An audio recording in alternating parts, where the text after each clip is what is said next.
एक ऊस तज्ञ म्हणून जायडेक्स कंपनीने मला या ठिकाणी बोलवलेला.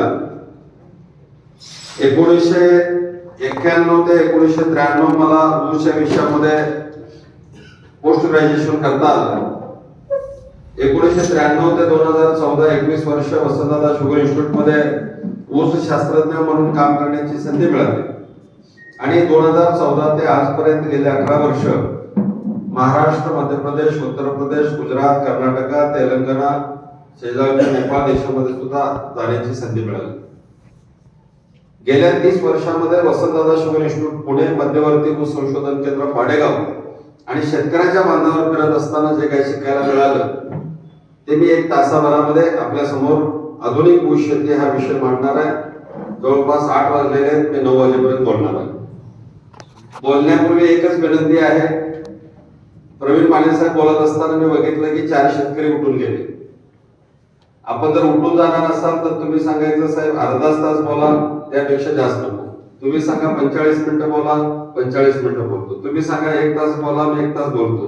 पण विनंती एकच आहे, व्याख्यान चालू असताना माणसं 1-2 उठून गेली की बोलणाराचा थोडा मोठे होतं.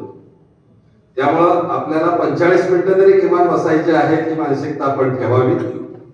दुसरी मानसिकता अशी ठेवावी की आपण मोबाईल वाजणार नाही याची काळजी घ्यावी. आणि तिसरी मानसिकता, सगळं व्याख्यान झाल्यानंतर आपल्या मनामध्ये किती प्रश्न असू द्या ते प्रश्न विचारावेत आणि त्यानंतर व्याख्यान संपणार आहे. तर असं 45 मिनिटाचं व्याख्यान आणि 15 मिनिटं प्रश्नोत्तर, असं 8 ते 9 असं आज आपल्याला या हॉलमध्ये बसायचं आहे. विषय आहे आधुनिक ऊस शेती. मी आताच प्रवीण माने सरांचं लेक्चर ऐकत होतो, मत्तूम सरांचं लेक्चर ऐकत होतो आणि सगळ्यांचा जोर एकच होता की सेंद्रिय कर्म, सेंद्रिय कर्म. आपण महाराष्ट्रामध्ये काय निवडक शेतकऱ्यांच्या शेतावरती कधी जर गेलेला असाल तर तुम्हाला लक्षात येईल की ज्यांनी सातत्याने 100 टनाच्या वरती उत्पादन काढलं त्यामध्ये आज महाराष्ट्रामध्ये 1 नंबरला आणि देशामध्ये 1 नंबरला कोण जर असेल तर सांगली जिल्ह्यामध्ये वाळवा तालुक्यामध्ये आष्ट्याच्या शेजारी कारंजवाडी नावाचं एक गाव आहे. त्या ठिकाणचे सुरेश कबाडे नावाचे शेतकरी आहेत. सुरेश कबाड्यांच्या शेतावरती जे कोणी गेलेले असतील त्यांना मी जे बोलतोय लगेच चित्र उभं आहे. सुरेश कबाड्यांना मी 2005 सालापासून ओळखतो. आज त्यांच्याकडे म्हणजे माझी त्यांची ओळख 20 वर्षापासूनची आहे. मी 2005 साली त्यांच्याकडे यासाठी गेलो होतो की वसंतदादा शुगर इन्स्टिट्यूटचा त्यांना पुरस्कार मिळाला होता. ते पत्र द्यायला मी त्यांच्या घरी गेलो. एक वसंतदादा शुगर इन्स्टिट्यूटचा प्रतिनिधी या नावाने त्यांच्या गावामध्ये त्यांच्या घरी गेलो होतो आणि खोडव्यामध्ये त्यांनी एका एकरमध्ये 105 टन उत्पादन 2005 साली खोडव्यामध्ये एका एकरमध्ये 105 टन ऊसाचं उत्पादन काढलं. आणि त्याच वर्षी हरिदास बंगाली नावाच्या शेतकऱ्याने चंद्रभागा सहकारी साखर कारखाना पांढरपूरचे एक शेतकरी होते, त्यांनी एका एकरमध्ये लागणीमध्ये 142 टन ऊसाचं उत्पादन काढलं म्हणून त्यांना लागणीमध्ये एकरामध्ये 142 टनाचं उत्पादन काढलं म्हणून ऊस भूषण देण्यात आला. आणि सुरेश कबाड्यांना 2005 साली खोडव्यामध्ये एकरात 105 टन उत्पादन काढलं म्हणून ऊस भूषण देण्यात आलं. आता सुरेश कबाड्यांच्या शेतामध्ये गेले 20 वर्ष सातत्याने जाण्याची संधी मिळते. सुरेश कबाड्यांच्या शेतामध्ये 10 ते 15 एकराचं दरवर्षीचं ऍव्हरेज 100 टनाच्या वरती आहे. का आहे? प्रवीण माने साहेब मगाशी सांगत होते, मत्तूम साहेब मगाशी सांगत होते की जमिनीमधला सेंद्रिय कर्म. सुरेश कबाड्यांच्या शेतामधले 5 मुद्दे मला सांगायचे आणि माझ्या व्याख्यानामध्ये सुद्धा हे 5 मुद्दे येणार आहेत. हे 5 मुद्दे जरी सुरेश कबाड्यांचे आपण पकडले तरी बसलेला सगळा शेतकरी बांधव 100 टनाच्या पुढे गेल्याशिवाय राहणार नाही. पण ते सगळ्याला जमेल असं मी म्हणणार. सुरेश कबाडे हे देशामध्ये एकमेव का झाले तर त्यांना ते जमलं म्हणून सुरेश कबाडे झाले. देशामध्ये अमिताभ बच्चन एकच झाले, बच्चन सारखा दुसरा बच्चन नाही झाला. बरेच जण त्यांच्या पद्धतीनं त्यांनी काम केलेलं असेल पण बच्चन हे एकच राहिले. तशा पद्धतीनं सुरेश कबाड्यांच्या शेतामधले 5 मुद्दे मला सांगायचे. उभा राहिलेल्या मंडळी बरेच आलेले आहेत, मध्ये 3-4 पुढच्या रिकाम्या, हळूच पुढे येऊन बसा. समोर मोंचा असले बोलणारा तुमचा वाटतो, फक्त पुढे या आणि आयोजकाने पुढे पाठवतात.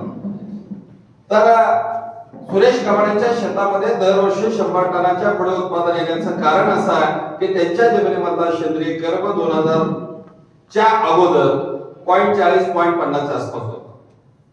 आज त्यांच्या जमिनीमधला सेंद्रिय कर्म हा मिनिमम कमीत कमी 1.5% आणि जास्तीत 2 ते 2.5% पर्यंत सेंद्रिय कर्म आहे. म्हणजे तुम्ही गेल्यानंतर तुम्हाला कळेल त्या सेंद्रिय कर्म वाढला का.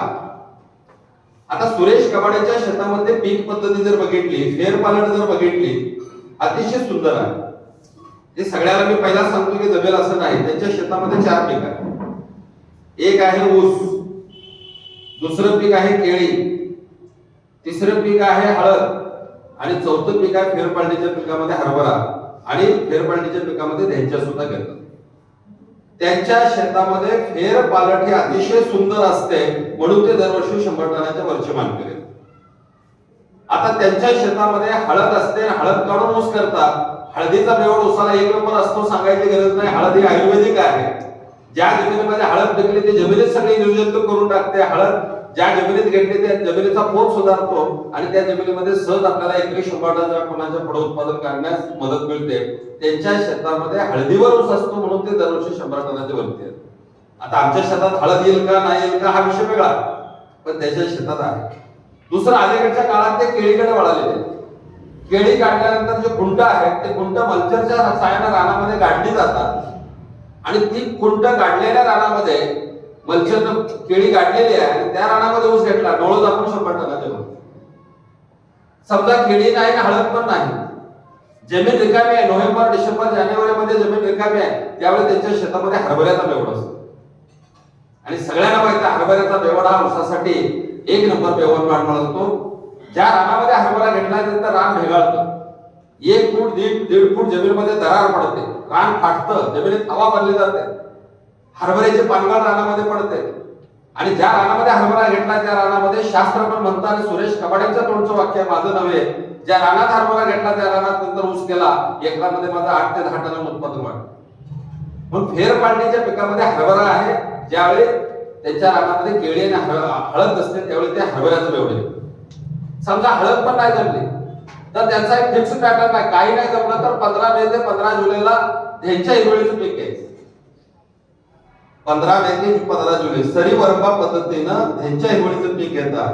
20 ते 25 किलो बियाणं सरीमध्ये टाकतात, जुडीला 1 बॅग डीएपी टाकतात, 21 दिवस झाल्यानंतर एक पोतं ताक युरिया टाकतात आणि 45 ते 60 दिवसाचा ताक त्यांच्या झाल्यानंतर ढोबळपणानं 15 जुलैच्या आसपास सरीमध्ये लोळवतात, भोंड्याची सरी करतात, सरीचा भोंडा करतात, भोंड्यावरती उलटा पॉवर टिलर चालवतात, सगळी माती त्यांच्यावरती जाऊन पडते, भोंड्याची सरी होते, सरीचा भोंडा होतो, एकरी 10 टन मटेरियल रानामध्ये काढलं जातं आणि त्यानंतर ऊसाची लागवड. फेरपालटीच्या पिकामध्ये काही नाही जमलं तर ढेंच्या घेणारच. नोव्हेंबर डिसेंबर जानेवारीमध्ये जमीन रिकामी असेल तर हरभऱ्याचा बेवड घेणारच.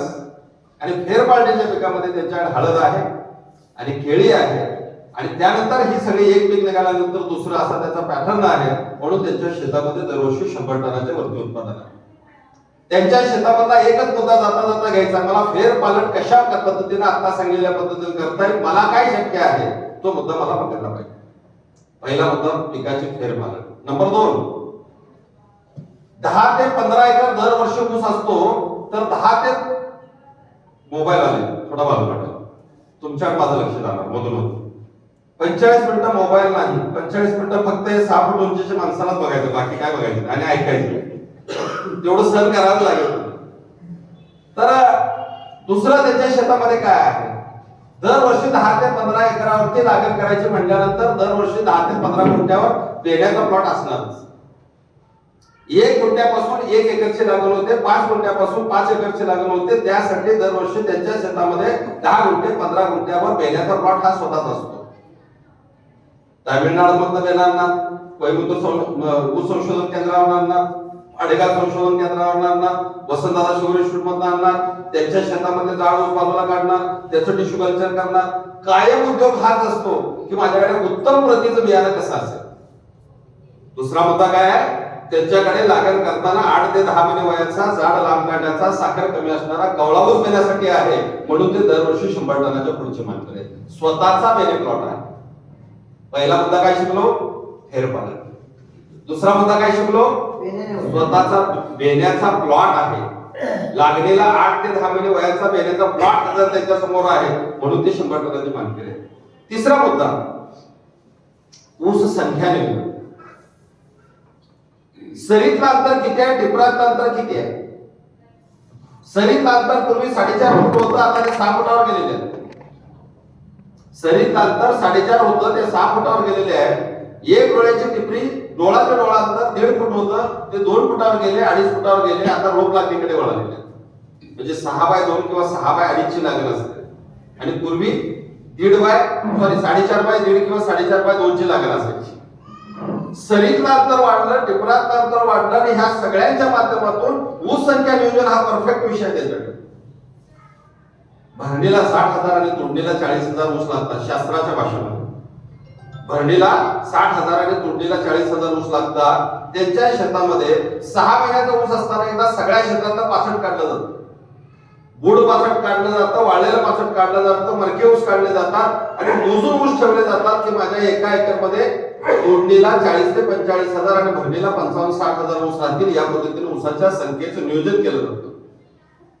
8 महिन्याचा 9 महिन्याचा ऊस असताना एकदा परत वाळलेलं पाचट काढलं जातं आणि मोजून ऊस ठेवले जातात आणि त्यांची लागण अडसालीची असल्यामुळं ढोबळ मनानं 15 जूनच्या आसपास लागणे असल्यामुळं 15 जून ते 15 जुलैच्या दरम्यानच्या लागणे असतात. त्यामुळं हा ऊस 16 महिन्यानंतर तुटतो आणि महिन्याला 2.5-3 कांड्या निघतात. म्हणजे 40, 42, 45, 48 कांड्याचा ऊस निर्माण झाल्यामुळं आणि प्रत्येक ऊसाचं वजन 2.5 किलो, 3 किलो, 3.5 किलो, 4 किलो पर्यंत उत्पादन वजन भरत असल्यामुळं ऊस संख्या नियोजन, सरीतलं अंतर, टिपरातलं अंतर, फेरफार, चांगलं वेळणं आणि उत्तम नियोजन यामुळे त्यांचं दरवर्षी 100 टनाच्या वरती उत्पादन आहे. मी गेली 20 वर्ष बघतोय कधीही 100 टनाच्या आतमध्ये उत्पादन नाही. तर असे शेतकरी आपल्याला पाहिजे. असे माझ्याकडे 100 शेतकऱ्यांची यादी आहे. मी कोल्हापूर पासून नागपूर पर्यंत, नांदेड पासून नंदुरबार पर्यंत, पश्चिम महाराष्ट्र, मध्य महाराष्ट्र, मराठवाडा, खानदेश, विदर्भ सगळ्या भागामध्ये शेतकऱ्यांची नावं सांगू शकतो. कारण 30 वर्ष झालं मी एवढा प्रचंड फिरलेलो आहे. ते माझ्या डोक्यामध्ये अनेक शेतकऱ्यांची नाव आहे. पण त्यामध्ये मी वेळ घालवणार नाही. विषयाकडे वळू. एक उदाहरण म्हणून रिप्रेझेंटेटिव्ह सुरेश कबाडे मी आज तुमच्या समोर सांगितले. असे माझ्याकडे 10 सुरेश कबाडे माझ्या डोक्यामध्ये जे मी ते सांगितलं तर तुम्ही शेती बघायला जाऊ शकता. त्यांची शेती बघितलं तरी 10 टन तुमचं उत्पन्न वाटलं आणि ऐकायचं असेल फक्त नावाचा उल्लेख करतो, जाऊन शेती बघा. कडेगाव तालुक्यामध्ये संजय कदम नावाचे एक शेतकरी आहेत. गावाचं नाव खेराडवांगी, तालुका कडेगाव, जिल्हा सांगली. सरीत अंतर 6 फूट, 2 फुटावर 1 डोळा, 8632 ड्रीप, नेटा पिन कंपनी, दररोज पाणी दररोज खत, ऑटोमॅटिक ड्रीप इरिगेशन. 17 एकराची सरासरी 117 टन, 6 एकराची सरासरी 136 टन बघायला जाऊ. विनायक साळुंके, खेराड बेटा, तालुका कडेगाव, जिल्हा सांगली. 10 एकर ऊस आहे. गेली 10 वर्ष झाले दरवर्षी 100 टनाच्या वरती उत्पादन. सरीत अंतर 5.5 फूट, 2 फुटावर डोळा, पावणे 2 फुटावर रोप लागेल. सरीत अंतर 5.5 फूट, नेटा पिन कंपनीचं ड्रीप, अर्थात नेचऱ्याची जमीन आहे. 8632 ऊसाची जात. खेराड बेटा विनायक साळुंके, खेराड बांधी संजय कदम, अमोल लकेसर, गावाचं नाव दोदारी, तालुका वाळवा, जिल्हा सांगली. 2009 सालापासून त्या शेतकऱ्याच्या शेतावर जाण्याची संधी मिळते. दरवर्षी 10-12 एकराचे आम्ही 100 टनाच्या. हे मगाशी सुरेश कबाड्यांच्या शेतातले मुद्दे सांगितले सगळे त्यांच्या शेतात तुम्हाला सापडतील. स्वतःचं बेन, सरीत अंतर, टिपरात अंतर, ऊस संख्या नियोजन, खताचं व्यवस्था सगळं तगडं. अमोल लकेसर तुमच्यापासून जवळचे शेतकरी. कोल्हापूर ते कराड प्रवास करत असताना वारणा नदी ओलांडल्यानंतर तांदूळवाडी लागतं. त्या तांदूळवाडीमध्ये आनंदराव पाटील नावाचे शेतकरी आहेत. केळीमध्ये 45 टन एकरी, हळदीमध्ये 42 क्विंटल हळद, गव्हामध्ये एकरी 27 क्विंटल गहू, 265 मध्ये एकरात 142 टन आणि 8632 मध्ये एकरामध्ये 150 टन. कुठलंही पीक घ्या मास्टरच. असं भरपूर शेतकरी आज महाराष्ट्रामध्ये आहेत. या शेतकऱ्याच्या बांधावर जाऊन आपल्याला बघावं लागणार आहे त्यांचं काय चाललंय, आपलं काय चाललंय. शेती त्यांची बघितल्यानंतर, चर्चा केल्यानंतर नक्की माझं म्हणणं असं आहे की तुमचं 10 टनाचं उत्पादन वाढतं. सुरुवातीला उदाहरण शेतकऱ्याचे का सांगितले? शेतकऱ्यांना शेतकऱ्याची भाषा खूप लवकर कळते. तुम्हाला वाटत असेल समोरचा माणूस लेक्चर देऊन जाणार आहे, ह्याला काय शेती करायची, पण शेती करणारे जे माणसं आहेत ज्यांनी उच्चांक गाठले त्यांची नावं सांगितले. त्यांच्या बांधावरती कधी भविष्यात जायचा योग आला. सगळ्यांचे मोबाईल नंबर माझ्याकडे आहेत. जाताना पाहिजे असले तर नंबर घ्या आणि भविष्यामध्ये जसं आपण देव दर्शनाला जातो तसं अशा शेतकऱ्याच्या दर्शनाला जाण्याची गरज आहे. चला विषयाकडे वळू. आता 100 टन, 125 टन, 150 टन काढायचा. मग आमच्या शेतामधलं ऊस शेतीचं शास्त्र आपण समजून एक एक मुद्दे कव्हर करू. आपण मुद्दा डोळ्यासमोर ठेवा, शास्त्र समजून घ्या. आपल्याला जमतं तेवढं करा. सगळं जमेल असं मी म्हणणार नाही. पहिला मुद्दा, माझ्या जमिनीमधला सेंद्रिय कर्म मला वाढवायचा. मगाशी ते शेतकरी चांगलं बोलत होते. सेंद्रिय गर्भ वाढवायचा, नक्की कसा वाढवायचा?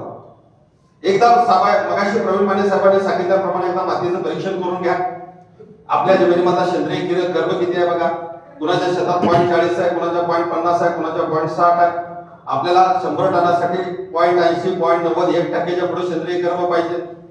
मग सेंद्रिय गर्भ वाढवायचा कसा?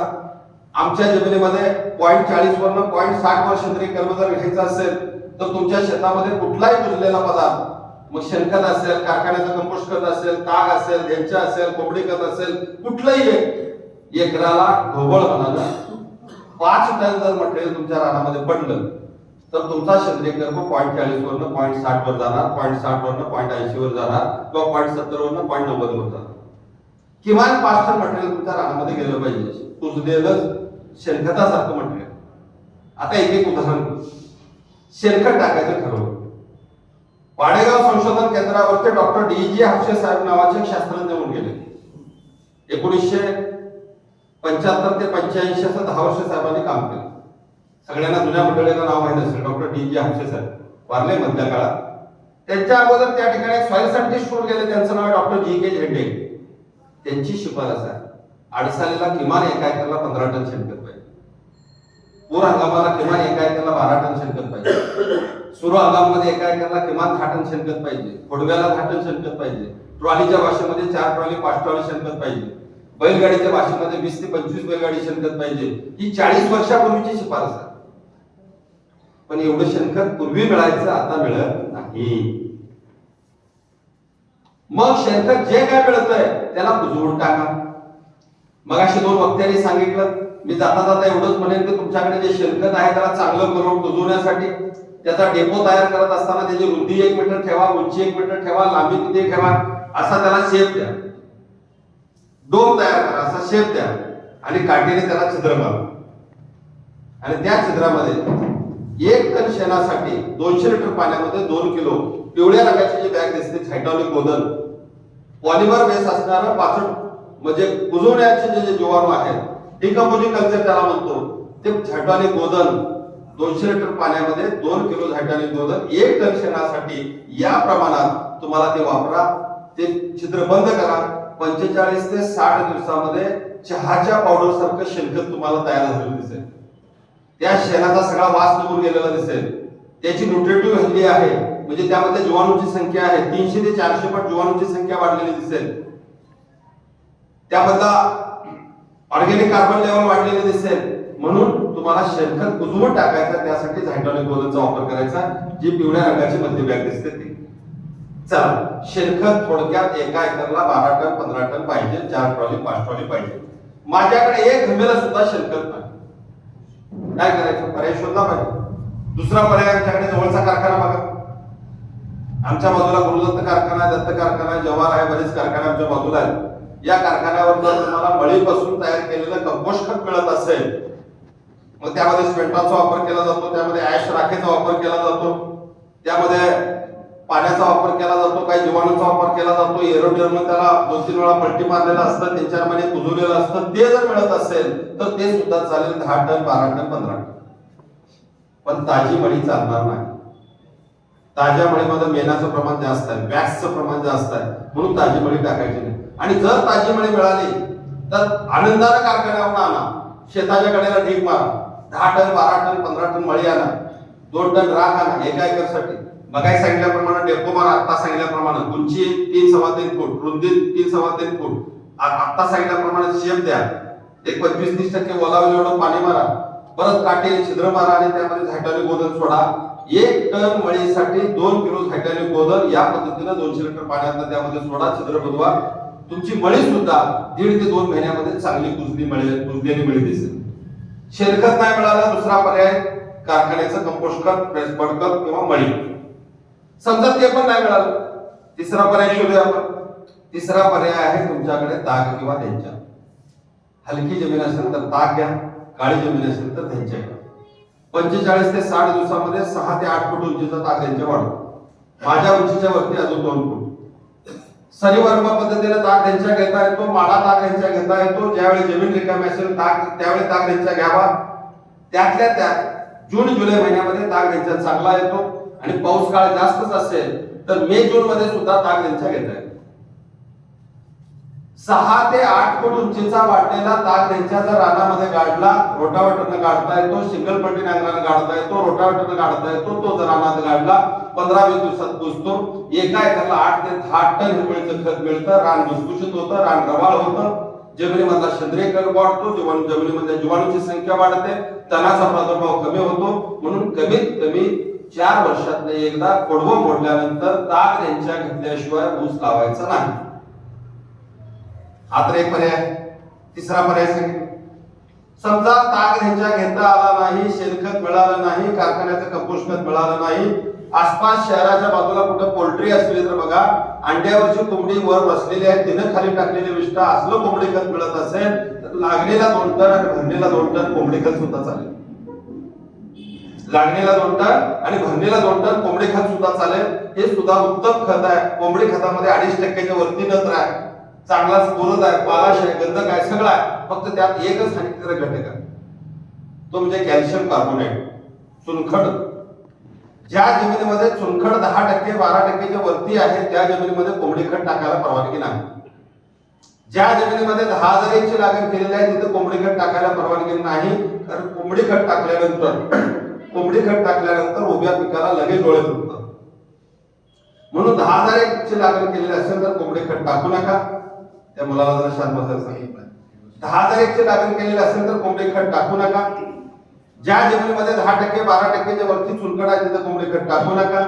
कोंबडी खतामध्ये क्लोराईडचं प्रमाण जास्त असतं म्हणून शेताच्या कडेला ढीग मारा, त्याला गरगरीत पाणी मारा. ते सुकल्यानंतर वाळल्यानंतर मग तुम्ही रानामध्ये टाकायला हरकत नाही. अर्थात काही नाही मिळालं आणि कोंबडी खत मिळत असेल तर एका एकरला लागलेला 2 टन आणि भरलेला 2 टन कोंबडी खताचा वापर करता येईल. कोंबडी खत पण नाही मिळालं, मग अशी पाष्टाची चर्चा चालली होती, कुठं पाचट ठेवावं आणि कुठं ठेवू नये.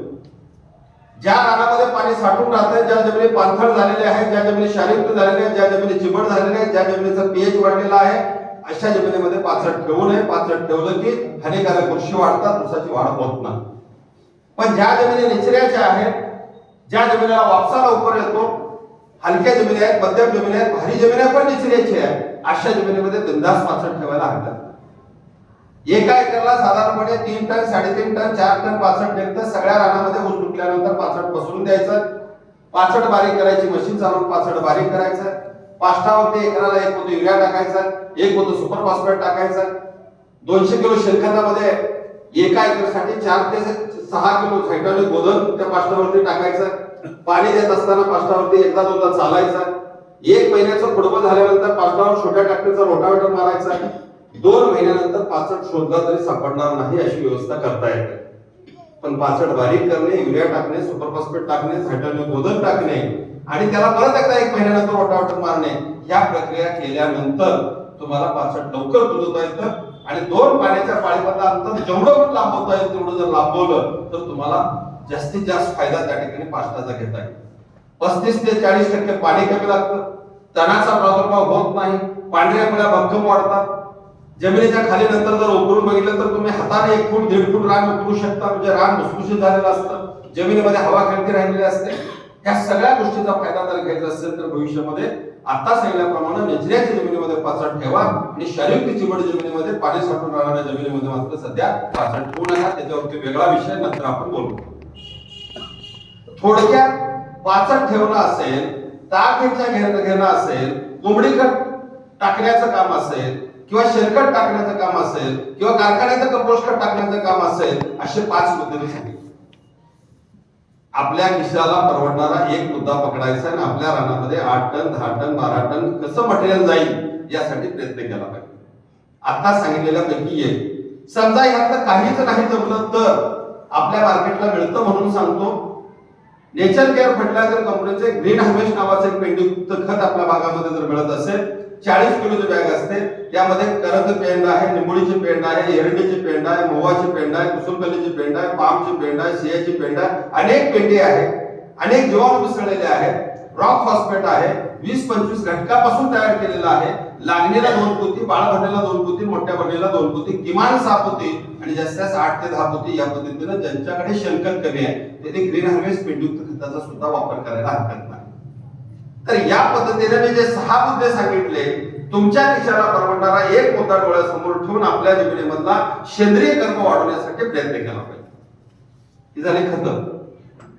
फेरपालटीच्या पिकामध्ये जसं सुरेश कबाड्यांच्या शेतामधला मी मुद्दा सांगितला की ज्या जमिनीमध्ये काळी जमीन आहे आणि नोव्हेंबर डिसेंबर जानेवारी मध्ये ऊस तुटल्यानंतर जमीन रिकामी असेल तर त्यावेळी थंडीच्या दिवसामध्ये हरभऱ्याचा बेवड सुरेश कबाड्यांच्या सारखं नक्की घ्या.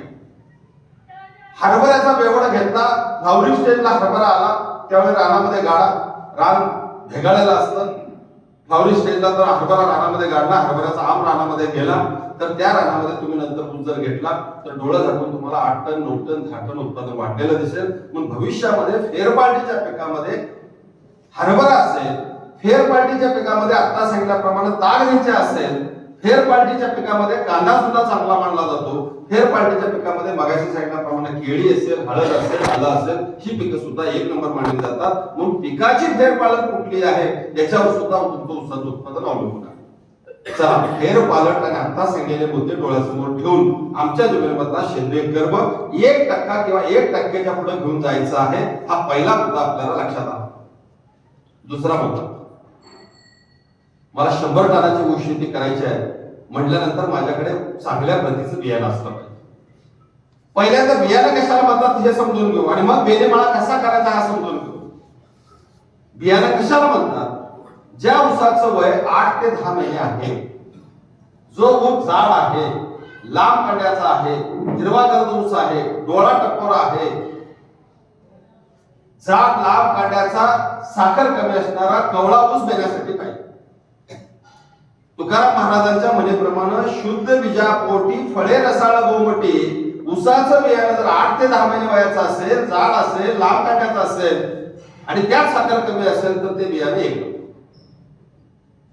10-11 महिन्याच्या पुढचा ऊस घेण्यासाठी घेऊ नका. त्यात साखर वाढायला चालू होते, त्याला सुक्रोज नावाची साखर म्हणतात.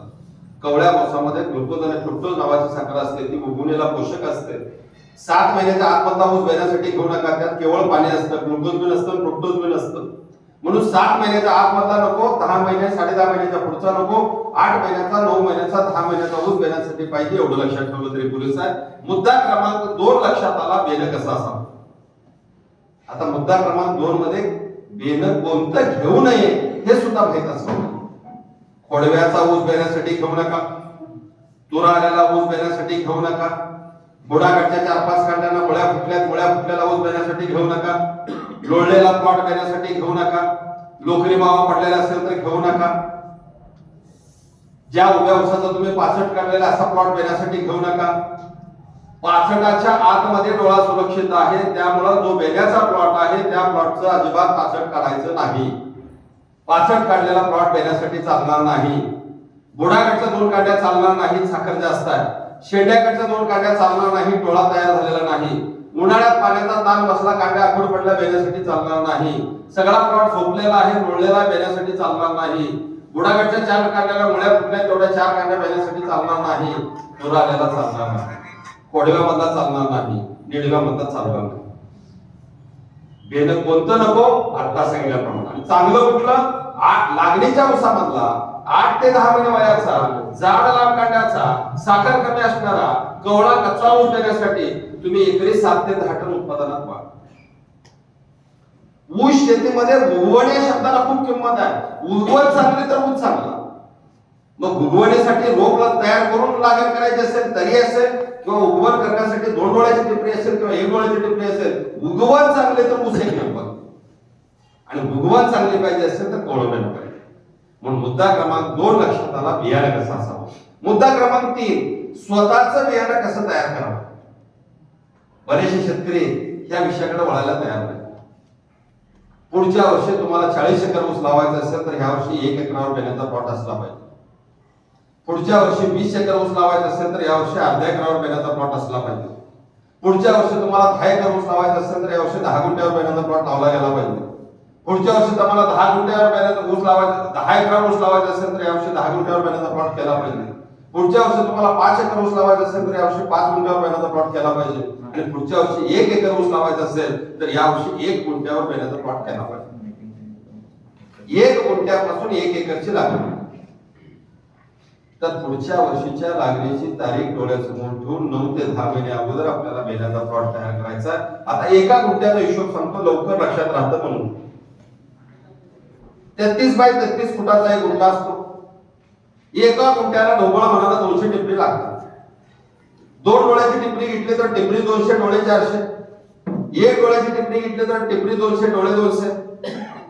आपल्या शेतामध्ये फिरायचं, ज्या ऊसाचं वय 8 महिने 9 महिने 10 महिने असा ऊस बघायचा, शेतात फिरायचा, जाड ऊस बघायचे, शेताच्या बाहेर काढायचे आणि त्यातनं निवड केलेले 200 टिपरी बाजूला काढायचे. गुंठ्याला 200 टिपरी. एका गुंठ्याला एक ट्रॅक्टर ट्रॉली शेणखत टाकण्याची मानसिकता ठेवायची, कारण आमचा ऊसाचा प्लॉटला आम्हाला पैलवान बनवायचा. गुंठ्याला 1 ट्रॉली शेणखत. सरीमधलं अंतर 4.5 चालेल, 5 चालेल.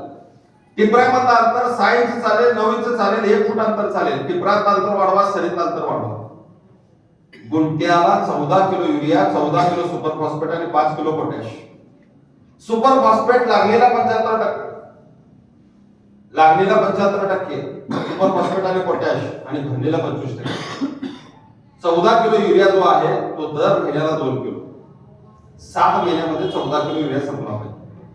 बेण्यासाठी ऊस तोडताय त्याच्या अगोदर 1 महिना त्याला युरिया मिळाला पाहिजे. या पद्धतीनं बेण्याचा प्लॉट तयार करा. 8 महिने 9 महिने 10 महिने असताना बेण्यासाठी तो वापरा. त्यासाठी पुढच्या वर्षीच्या लागणीची तारीख आज डोळ्यासमोर ठेवा आणि 9 महिने अगोदर किंवा 10 महिने अगोदर बेण्याचा प्लॉट करा. लागण करताना तुमच्या हातामध्ये 9 ते 10 महिने वयाचा झाड लांब काढण्याचा कवळा ऊस जर असेल तर तुम्ही निम्मी लढाई जिंकलेली आहे. बेणे या शब्दाला किंमत द्या. निवड करताना किंमत द्या. देवाने 2 हात दिलेले आहेत. डाव्या बाजूला खराब बेणं काढा, उजव्या बाजूला चांगलं बेणं काढा. खराब बेणं कोणतं? हातात 9 महिन्याचा ऊस असला तरी बोडाकडच्या 2 कांड्या खराब बेणं आहे, साखर जास्त आहे. शेंड्याकडच्या 2 कांड्या खराब बेणं आहे, गोळा तयार झालेला नाही. आकुड कांडी दिसली खराब खराब आहे, मार्गासारखा दिसला खराब आहे, मुळ्या फुटलेला दिसला खराब आहे, डोळे फुटलेले दिसले खराब आहे, कांडीवर एखादं छिद्र दिसलं खराब आहे. 1 टन 1.5 टन खराब बेण्याचा ढेग दिसला पाहिजे आणि 2 टन चांगल्या बेण्याचा ढेग दिसला पाहिजे. तो शेतकरी 100 टनाचा, 125 टनाचा, 150 टनाचा. नाहीतर सगळंच तोडायचं चालू आहे, सगळंच गाडायचं चालू आहे, तो शेतकरी 100 टनाच्या पुढे जाऊ शकत नाही. म्हणून आता सांगितलेला मुद्दा क्रमांक 2 आणि मुद्दा क्रमांक 3. मुद्दा क्रमांक 2 बेणं कसं असावं आणि मुद्दा क्रमांक 3 स्वतःचं बेणं स्वतः कसं तयार करावं. चला लक्षात आलं. आता 4था मुद्दा, हंगामाविषयी ज्ञान असलंच पाहिजे. जून जुलै ऑगस्ट मध्ये जर लागण केलेली असेल आणि तुमचा ऊस 16 महिन्यानंतर तुटत असेल तर त्याला अडसाले म्हणतात. निसर्गाच्या नियमानुसार दर महिन्याला 2, 2.5, 3 कांड्या वाढतात. कमीत कमी 2, सरासरी 2.5 आणि जास्तीत जास्त 3. तुमचा 16 महिन्यामध्ये 2.5 कांड्याच्या हिशोबानं 40-42 कांड्याचा जर ऊस असेल तर तुम्ही डोळं झाकून 100 टनाच्या पुढचे शेतकरी. तुमचा ऊस सप्टेंबर, ऑक्टोबर, नोव्हेंबर मध्ये लागण केलेला असेल, त्यातल्या त्यात 15 सप्टेंबर ते 15 ऑक्टोबरला लागण केलेला असेल आणि पुढच्या वर्षी 14 महिन्यानंतर ऊस तुटत असेल, 14 महिन्यामध्ये 2.5 कांड्याच्या हिशोबानं 34, 35, 36 कांड्या असतील तर तुमचा ऊस 80 टनाच्या पुढचा. आणि तुमचा ऊस जर डिसेंबर, जानेवारी, फेब्रुवारी मध्ये लावलेला असेल त्याला सुरूची लागण म्हणतात आणि तुमचा ऊस 12-13 महिन्यात तुटत असेल आणि तुमच्या ऊसाला 26, 27, 28 किंवा जास्तीत 30 कांड्या असतील तर तुमचा प्लॉट 60 टनाच्या आसपास. 100 टनासाठी 40 कांड्याच्या वरचा ऊस पाहिजे, 80 टनासाठी 35 कांड्याच्या वरचा ऊस पाहिजे, 60 टनासाठी 28-30 कांड्याच्या पुढचा ऊस पाहिजे आणि जेवढ्या कांड्या कमी तेवढं वजन जास्त खाली सांगायची गरज नाही. 7 जून पासून मृग नक्षत्र 7 जूनला निघतं, तेव्हापासून 7 जून पासून जून, जुलै, ऑगस्ट, सप्टेंबर, ऑक्टोबर, नोव्हेंबर, डिसेंबर, जानेवारी, फेब्रुवारी पर्यंत लागण करू शकतो. डिसेंबर महिन्यात प्रचंड थंडी असेल तर लागण करू नका. यावर्षी थंडी प्रचंड होती, थंडीत लागण करू नका. आणि मार्च, एप्रिल, मे मध्ये उन्हाळ्यामध्ये लागण करू नका. बरेच शेतकरी पूर येतो म्हणून 31 मेच्या लागणी करत आहेत. त्यातल्या त्यात कोल्हापूर जिल्हा, त्यातल्या त्यात सांगली जिल्हा. 31 मेच्या जर लागण केली आणि चालू वर्षासारखा जर पाऊस पडला तर तुमच्या ऊसाला ऑक्टोबर, नोव्हेंबर, डिसेंबरला तुरा दिसणार. किती वय आहे बघा, तुम्हीच मोजा. 31 मेच्या लावलाय, ऑक्टोबर, नोव्हेंबरला तुरा जर दिसत असेल तर आपल्या गणित कुठं बिस्किट नाही बघा. म्हणून कितीही त्रास झाला तरी चालेल, पण 31 मेच्या लागणी करायच्या नाही. 1 जून नंतर काय असतील तर किंवा 7 जून नंतर असतील त्या लागणी करायच्या. 1 महिना लागलेला उशीर झाला तर 7 ते 10 टन उत्पादनात घट. माझं निरीक्षण असं आहे, 15 जूनला लावलेला ऊस जर माझा एकरा 100 टन उत्पादन देत असेल आणि 15 जुलैला लावलेला ऊस माझा 80, 85, 90 टनाकडे जर निघत असेल तर 10 ton, 12 ton, 7 ton, 8 ton, 9 ton, 10 ton मला उत्पादन कमी मिळालेलं दिसून आलेलं. म्हणून तुम्हाला लागणीच्या तारखा पकडाव्या लागतील. अडसालीची लागण करत असताना 7 जून ते 15 जुलै 1 नंबर तारीख मांडली जाते. पूर हंगामामध्ये 15 सप्टेंबर ते 15 ऑक्टोबर तारीख 1 नंबर मांडली जाते. सुरूमध्ये मकर संक्रांती चालू झाल्यानंतर 15 जानेवारी ते 15 फेब्रुवारी तारीख 1 नंबर मांडली जाते.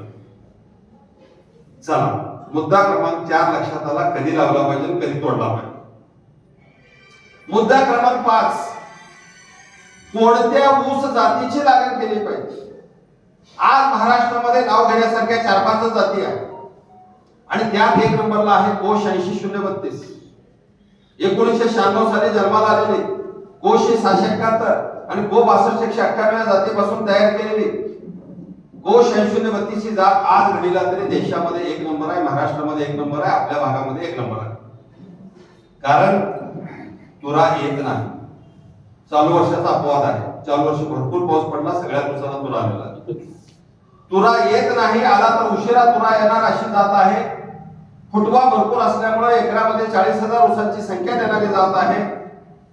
कारखान्याला आवडते कारण रिकव्हरी 1 नंबर आहे. 12%, 12.5%, 13% रिकव्हरी देण्याची ताकद आहे. शेतकऱ्यांना आवडते कारण एकरामध्ये 80 टन, 100 टन, 125 टन, 150 टन उत्पादन देणारी जात आहे. चांगलं जर सांभाळला, थंडीत जर ऊस तुटला तरच खोडवा चांगला निघत नाही, इतर वेळी खोडवा सुद्धा चांगला येतो. 12 महिन्यापासून 18 महिन्यापर्यंत कधी तोडता येतो. 7 जून पासून फेब्रुवारी अखेरपर्यंत कधी लावता येतो. अशी जात तुम्हाला परत परत मिळणार. मी तर म्हणतो की देवाची पूजा करत असताना त्याच्या शेजारी 86-32ची पूजा केली पाहिजे. कारण या जातीने महाराष्ट्रामध्ये शेतकऱ्यांना अनेक फायदे करून दिलेले आहेत. एकरी 80 टन, 100 टन, 125 टन, 150 टनापर्यंत आपला शेतकरी पोहोचलेला आहे. म्हणून आज घडीला 1 नंबर कुठली ऊसाची जात असेल तर कोश 80-032 या जातीमध्ये 3 ते 4 शब्द समजून घेण्याची गरज आहे. फुटवा भरपूर असल्यामुळे सरीत अंतर 4.5 फुटाच्या पुढे पाहिजे. फुटवा भरपूर असल्यामुळे 2 टिपणामध्ये अंतर 6 इंच 9 इंच 12 इंचापर्यंत अंतर असलं पाहिजे. 2 डोळ्यामध्ये 1 डोळा असेल तर डोळा ते डोळा अंतर 2 फूट असलं पाहिजे. रोप लागत असेल तर 2 रोपांचं अंतर 1.5 ते 2 फूट असलं पाहिजे. या जातीला पाडेगाव संशोधन केंद्राची शिफारस आहे 25% नत्र खताचा डोस ज्यादा पाहिजे. म्हणजे युरियाचा डोस थोडा 25% ज्यादा पाहिजे. कारण सांगा सगळं सांगणार, एकही मुद्दा सोडणार नाही, तुमच्या गवतीवरती पण बोलणार. पहिला माझा विषय पूर्ण ऐकू द्या म्हणून पहिला सांगितलं मी, पहिला ऐका नंतर प्रश्न विचारा. 86-032 या जातीमध्ये सरीत अंतर वाढवा, टिपणामधलं अंतर वाढवा, 5 वर्षात एकदा बेण्यात बदल करा. तुम्ही आता बोलता मध्येच बोलला गवती वाढ, त्याच्यासाठी जर तुम्हाला घालवायचं असेल तर बाजारामध्ये कुठलंही औषध नाही. पाडेगाव संशोधन केंद्रावरून मूलभूत बियाणं आणायचं आहे, त्याला ब्रीडर सीड म्हणतात. 5-6 शेतकरी 10 शेतकरी एकत्र यायचा आहे. 1000 टिपणी प्रत्येकाला आणायची आहे. 1000 टिपणीची किंमत 2300 रुपये आहे. वाहतुकीचा खर्च वेगळा आहे. 10 जण एकत्र आले तर 1 ट्रक येऊ शकतो. 1000 टिपणी जर आणल्या तर 5 गुंठ्यावर लागण होते. 5 गुंठ्यावर लागण केली तर पुढच्या वर्षी 5 एकराचं बेलं तयार होतं. 5 वर्षात एकदा बेल्यात बदल करायचा. तुम्हाला जर गवताळ वाढ घालवायची असेल तर तुम्हाला बेण्यामध्ये बदल करण्याशिवाय आज घडीला तरी दुसरा काहीच पर्याय नाही. हा मुद्दा लक्षात ठेवावा. चला, कोश 80-32 जातीची चांगली माहिती आपल्याला मिळाली. 1 नंबरला ही जात आहे. फक्त एकच आहे, निचऱ्याच्या जमिनीमध्ये 1 नंबर रिस्पॉन्स देणारी आहे. आणि शारीरिक चिबड जमीन असेल, 8.5च्या पुढे पीएच गेलेली जमीन असेल तर बिंदास 265 लावा. 265 त्यासाठीच आहे. पण निचऱ्याच्या जमिनीमध्ये 86-32 265चं मला कळालेलं शास्त्र असं आहे की जून जुलैला काग द्यायच्या घ्यावा, ऑगस्ट सप्टेंबर ऑक्टोबरला नोव्हेंबरला 265 लावावा. पुढच्या वर्षी थंडी पूर्ण बळाल्यानंतर या उसाला तोड द्यावी आणि किमान 14 महिने 15 महिने थांबायची तयारी पाहिजे. कारखाना घेत असेल, तुम्ही 15 महिन्याच्या पुढे थांबणार असाल, थंडी मिळाल्यानंतर तोड असेल. शारीरिक चिबड जमिनीमध्ये ज्या जमिनीचा पीएच वाढलाय, नदीकाठच्या जमिनी आहेत, चिबड जमिनी आहेत, अशा जमिनीमध्ये 265. चांगल्या जमिनीमध्ये कोश 80-32. आणि ज्या शेतकऱ्यांना उशिरा लागण करून लवकर ऊस तोडायचा आहे 10 महिन्यात ऊस तुटला पाहिजे, 11 महिन्यात ऊस तुटला पाहिजे, 12 महिन्यात तुटला पाहिजे, असं जर कुणाला वाटत असेल, माफ करा चुकून 10 महिने माझ्या तोंडातून गेलं, किमान 11 महिने आणि 12 महिन्यात ऊस तुटला पाहिजे असं जर वाटत असेल तर डोळं झाकून MS 10,000 एका ऊसाची लागवड करा. 265 पासून तयार केलेला हा ऊस आहे. हिरव्या रंगाचा ऊस असतो, वाडं हिरवं असतं, पानं रुंद असतात, पानं लांबीला कमी असतात, कांडीवर मधून आतून चिरा पडलेले असतात आणि एवढा ऊस नाजूक आहे, शेतामध्ये चालताना सुद्धा 4-2 ऊस मोडू शकतात. फक्त एकच वाईट गुण आहे, प्रत्येकात काही ना काही वाईट गुण असतो, तसं या जातीमध्ये एकच वाईट गुण आहे, 10 महिन्यानंतर प्रचंड लोळतो, म्हणून लोळणारी जात आमच्या शेतकऱ्यांना आवडत नाही. पण सरासरी 11 ते 12 महिन्यात जर तुटत असेल आणि ही जर जात तुम्हाला 12 महिन्याच्या आत तुटून सुद्धा 60 टन, 65 टन, 70 टन, 80 टन उत्पादन देत असेल तर येणाऱ्या काळामध्ये 10,000 एकचा विचार नक्की करा. 1 लागण 3 खोडवे 4 खोडवे घेण्यासाठी उत्तम जात आहे. शायुक्त जमिनीमध्ये सुद्धा चांगली आहे, वजनाला चांगली आहे, फुटव्याला चांगली आहे, फक्त लागणीमध्ये फुटवा कमी आहे, खोडव्याला फुटवा 1 नंबर.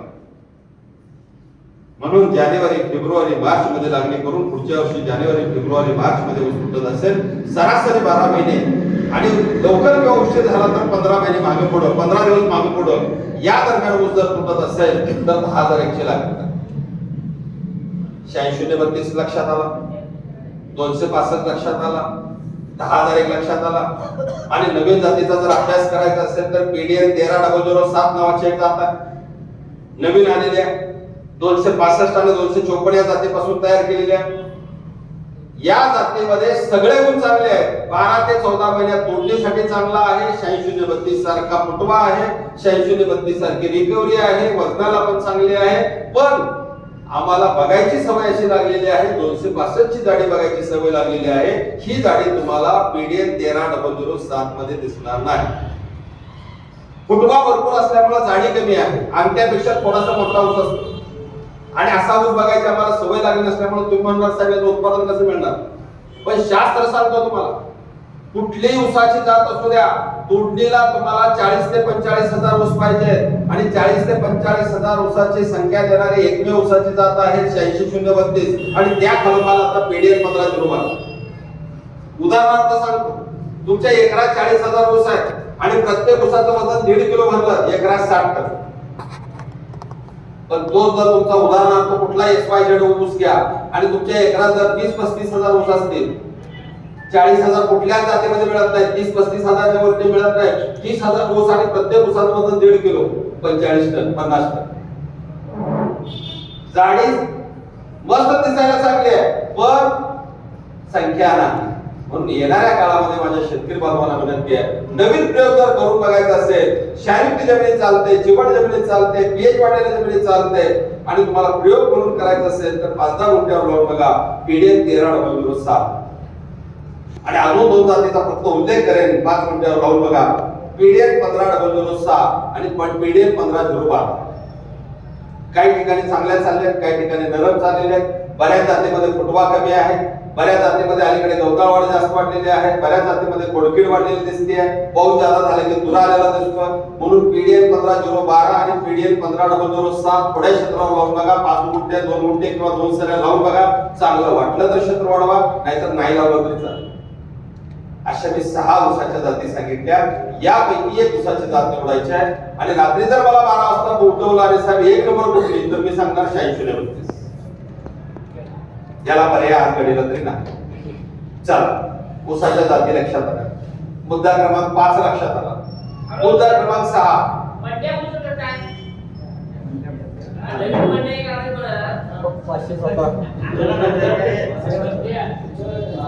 तुमचं सगळं ऐकतो, तुम्ही शांत बसला. असं बघा, आता मी 1 मिनिट थांबलो तर 5 लोक बोलायला तयार झाले. मला ऐकायला माझे काय अडचण नाही, तुम्ही प्रश्न विचारा, उत्तर द्यायला चालू करतो, लेक्चर थांबवतो. आता मगाशी मामा बोलले, त्याचा प्रश्न राईट होता. आता कोणत्या जातीचा ऊस लावून जर मला 100 टन काढायचं म्हटलं तर आयुष्यात कधी शक्य नाही, त्याच्यावर मी लेक्चर देऊ शकतो पण वेळ जाईल, म्हणून त्या विषयावर शेवटी बोलतो. आता मला माझा विषय पूर्ण करू द्या. पुण्यावाले तुम्हाला उत्तर शेवटी देतो, ठीक आहे. फक्त मध्ये बोलू नका विनंती. माझी लिंक तुटली की मग विषय राहील तुमचा. 5वा मुद्दा पूर्ण झाला. 6वा मुद्दा मशागत. मला 100-125 टनाची शेती करायची आहे. तर मशागत कशी झाली पाहिजे. माझी जर काळी भोर जमीन असेल तर अशा जमिनीमध्ये आयुष्यामध्ये एकदा जो तुमचं शिरोळ तालुक्यामध्ये काम चांगलं झालं, 8,400 एकरावर माझ्या माहितीनुसार सबसर्फेस ड्रेनेजची व्यवस्था आपल्या दत्त शिरोळ कारखान्यामार्फत राबवण्यात आली. ते काम तुमच्या जमिनीचा सापू वाढलेला असेल, पीएच वाढलेला असेल, शारीरिक जमीन झालेली असेल, चिपट झालेली असेल तर ते एकदा नक्की करा. थोडक्यात पाण्याचा निचरा झाला पाहिजे. सोप्या भाषेमध्ये सांगतो, आम्ही दिवसभर अन्न ग्रहण केलं, पाणी पिलं, लघवी वाटे जर क्षार आमच्या पोटात ते गेले नाही किंवा नको आहे ते बाहेर गेलं नाही, सकाळी संडास नाही केला तर पोट साफ नाही झालं तर आम्ही आजारी पडतो. तसं तुमच्या जमिनीमध्ये तुम्ही ज्यादा पाणी देता, ज्यादा क्षार गेलेले आहेत, खतं टाकलेले आहेत, त्यातले काही क्षार आहेत, हे सगळे पाण्याद्वारे तुम्ही सचित्र पायपा टाकले, त्याद्वारे शेताच्या बाहेर निघालं तर एकरी 100%. नाहीतर सगळं त्या जमिनीमध्ये साठत राहिलेलं आहे, ब्लॉक होत चाललेलं आहे, तिथं आयुष्यात कधीही 100% येणार नाही. मग एकदमच बिघडलेली जमीन असेल तर सबसर्फेस ड्रेनेजची व्यवस्था करायची. नसेल तर अजून एक मुद्दा सांगायचा मला, आपली जमीन चांगली आहे पण भविष्यात बिघडू नये म्हणून हलकासा रानाला उतार ठेवा. आयुष्यात एकदा जमिनीचं लेवलिंग करा. 100 मीटर सरीची लांबी असेल तर याकडे पासून त्याकडेपर्यंत एक साधारणपणे 100 मीटर जर सरीची लांबी असेल तर 1 ते 6 फुटाचा उतार ठेवा. 100 फूट सरीची लांबी असेल तर 10 ते 12 सेंटीमीटरचा उतार ठेवा. पण रानाला एकदा लेवल मारा. पाणी ना पडलं पाहिजे, पाणी ना थांबलं पाहिजे, पाणी चालत गेलं पाहिजे. ज्या रानात पाणी थांबतं तिथं पाणी जादा होतं, जमिनीमधला हवा पाण्याचं संतुलन बिघडतं. म्हणून आयुष्यात एकदा लेवलिंग करण्याचं काम असेल, आता सांगितल्याप्रमाणे सबसर्फेस करण्याचं काम असेल, आणि काहीच नाही जमलं, तुमच्या जमिनीमध्ये पाईपलाईनचं जर जाळं नसेल तर 5 वर्षात एकदा सबसॉइलर चालवण्याचं काम असेल. जमिनीच्या खालून चालणारा एक नांगर असतो, त्याला सबसॉइलर म्हणतात, त्याला तळी फोडणारा नांगर म्हणतात. माझा हात दिसतो असा नांगर असतो. 5 वर्षात एकदा चालवायचा, 5 फूट अंतरावर चालवायचा, 1.5 ते 2 फूट गेला पाहिजे. जमीन चिरली पाहिजे, जमीन फाटली पाहिजे, वरच्या थरापेक्षा तळाला जाऊन बसले पाहिजे. पहिल्या 1.5 फुटाच्या थरामध्ये 70% मुळा असतात. मुळाच्या सानिध्यामध्ये हवा आणि पाण्याचं संतुलन जर चांगलं राहिलं तर मुळांना अन्न आणि पाणी घेणं सोपं जातं. एकरी 10 टन उत्पादनात वाढ. मग सबसॉइलर कुठं चालवायचा, लेवलिंग कुठं करायचे, आयुष्यात एकदा सबसर्फेस कुठं करायचा, या सगळ्याचा अर्थ एकच आहे, त्यातला गाभा एकच आहे, तुमच्या जमिनीमधला पाण्याचा निचरा झाला पाहिजे. आणि जर पाण्याचा निचरा होत नसेल तर आताचं लेक्चर ऐकण्यात काही अर्थ नाही. निचरा होत नसेल तर लेक्चर नाही ऐकलं तरी चालेल. पहिला निचऱ्यासाठी काम करा, मग हे लेक्चर कामाला येईल. चला, मशागतीमध्ये काय शिकलो, आयुष्यात एकदा लेवलिंग करायचं. मशागतीमध्ये हे शिकलो, 5 वर्षात एकदा सबसॉइलर चालवायचं. मशागतीमध्ये हे शिकलो, आयुष्यात एकदा सबसर्फेस ड्रेनेज टाकून, पायपा टाकून जमिनीमध्ये क्षार शेताच्या बाहेर काढण्याची व्यवस्था करायची. मग बाकीची सगळी कामं मला माहित आहे. एक वेळ अशी नांगरट झाली पाहिजे, दुसरी अशी नांगरट झाली पाहिजे. पहिल्या नांगरटीनंतर जेवढं शेणखत आहे तेवढं टाकलं गेलं पाहिजे. खूप मोठी ढेकळा असेल तर रोटावेटर मारला गेला पाहिजे. सऱ्या सोडण्याच्या अगोदर पंजाचा कल्टिवेटर मारला गेला पाहिजे. सऱ्या सोडून 10-15 दिवस रान तापलं पाहिजे. ही सगळी कामं तुम्हाला माहित आहेत, त्या खोलामध्ये जायची गरज नाही. फक्त एवढंच सांगेन मी, तुमच्या रानामधला हराळी आणि ढवाळा जर जात नसेल तर 4 वर्षात एकदा जानेवारी, फेब्रुवारी, मार्च, एप्रिल, मे 3-4 महिने जमीन तुमची मोकळी राहिली पाहिजे. मशागत करत असताना हराळी ढवाळ्याच्या गाठी वरती आलेल्या असतील त्या गोळा केल्या पाहिजे, जाळून टाकल्या पाहिजे. सऱ्या सोडून रान तापवलं पाहिजे. परत 15 दिवसानं सरीचं भोंड्याची सरी करून परत रान तापलं पाहिजे, तरच तुमचा हराळी ढवाळा जाणार. नाहीतर बाजारामध्ये किती औषधं वापरा, त्याचा काही उपयोग होणार नाही. म्हणून आयुष्यात तुम्हाला हराळ्याने ढवाळा घालवायचा असेल तर 4 वर्षात मशागत चांगली करा आणि सऱ्या सोडून रान तापवत ठेवा. मुद्दा क्रमांक 6 लक्षात आला. थोडक्यात मशागत कशी झाली पाहिजे. मुद्दा क्रमांक 7, सरीपदांतर किती असलं पाहिजे. आपलं सरीपदांतर किती आहे, शेवटच्या 4.5 फुट. पाटानं पाणी देणाऱ्या शेतकऱ्यांच्या शेतामध्ये सरीतलं अंतर कमीत कमी 4.5 असलं पाहिजे. आजचं व्याख्यान ऐकल्यानंतर तुम्ही जर सरीतलं अंतर 4 फूट ठेवून जर शेती करणार असाल तर माहिती सांगणारा माणूस नापास झाला असं मी म्हणेन. तुम्ही नाही नापास झाला, सांगणारा माणूस नापास झाला. का? तर पाटाला पाणी देणाऱ्या शेतकऱ्यांच्या शेतामध्ये सरीतलं अंतर किमान 4.5 फूट असलं पाहिजे. ही लक्ष्मण रेषा समजा. कशासाठी 4.5 फूट पाहिजे, कशासाठी 5 फूट पाहिजे हे समजून घ्या. पाटाला पाणी देणारा शेतकरी 4.5 ते 5 फूट आणि ड्रिप करणारा शेतकरी 5 फूट चालेल, 5.5 फूट चालेल, 6 फूट चालेल, 7 फूट सुद्धा चालेल. सिंगल लॅटरल असेल तर 5 फूट 5.5 फूट. डबल लॅटरल उसाच्या दोन्ही बाजूला ड्रिपच्या नळ्या टाकायच्या असतील तर 6 फूट 7 फूट. येणाऱ्या काळामध्ये तुम्हाला 125 आणि 150 टनाचं टार्गेट ठेवायचं असेल तर सरीत अंतर 7 फूट ठेवा आणि उसाच्या दोन्ही बाजूला ड्रिपच्या नळ्या टाका. माझ्या मोबाईल मध्ये नंतर मी जाताना फोटो दाखवू शकतो तुम्हाला. सरीत अंतर 7 फूट अंतर ठेवून एकरामध्ये 150 टन, 125 टन, 130 टन उत्पादन काढणारे शेतकरी महाराष्ट्रात आहेत. तर येणाऱ्या काळामध्ये तुम्हाला डबल लॅटरलचा उपयोग करायचा असेल तर 6 फूट 7 फूट अंतर ठेवा. सिंगल लॅटरलचा उपयोग करायचा असेल तर 5 फूट 5.5 फूट अंतर ठेवा. पाण्याची शेती करायची असेल तर किमान 4.5 फूट अंतर ठेवा. 4 फुटाची शेती नको आहे. मी म्हणतो म्हणून का नाही. ऊसाच्या शास्त्रामध्ये 5 मुद्दे मी तुम्हाला सांगणार आहे ज्याच्यामुळे तुम्हाला फायदा होणार आहे. त्यातला सगळ्यात पहिला फायदा माझ्या हाताकडे बघा. समोर उभा राहिलेला माणूस ऊस आहे असं गृहीत धरा. माझा हात म्हणजे पान आहे असं गृहीत धरा. ऊसाच्या पानाकडे बघा. ऊसाचं पान तुम्हाला म्हणताय गेल्या 50 वर्षापासून जे ऊसाची शेती 50 वर्षापासून करतात त्यांच्यासाठी बोलत आहे. 50 वर्षापासून ऊसाचं पान म्हणताय बाबाने माझ्या पानाची लांबी जेवढी आहे तेवढं अंतर ह्या बाजूला पाहिजे आणि ह्या बाजूला पाहिजे हे तुम्हाला पान म्हणताय. पण पानाची भाषा शिकलेल्या माणसाला कळायला तयार नाही. कारण आम्ही ज्यादा शिकलो, मी शिकलो, तुम्ही शिकलो, ज्यादा शिकलो, पानाची भाषा कळायला तयार नाही. पान म्हणताय अंतर वाढवा. ऊसाची पानाची लांबी वाढली पाहिजे, पानाची रुंदी वाढली पाहिजे, पानावर भरपूर सूर्यप्रकाश पडला पाहिजे. ऊसाच्या पानामध्ये साखर तयार होते, ती कांडी साठवली जाते आणि सूर्यप्रकाश भरपूर मिळाला तर साखर तयार होते. म्हणून प्रकाश संश्लेषण क्रिया जर वाढवायची असेल, तुमच्या पानाची रुंदी वाढवायची असेल, पानाची लांबी वाढवायची असेल, पान हिरवंगर्द करायचं असेल तर पानावर सूर्यप्रकाश भरपूर पडला पाहिजे. म्हणून सरीत अंतर वाढवा. सरीत जर अंतर वाढवला तर तुम्हाला छोट्या ट्रॅक्टरने शेती करणं सोपं झालं. बाजारामधला 13 HP चा ट्रॅक्टर घ्या, 18 HP चा मित्सुबिशी ट्रॅक्टर घ्या, 21 आणि 24 HP चा कुबोटा ट्रॅक्टर घ्या, 27 आणि 36 HP चा जॉन डीरे ट्रॅक्टर घ्या.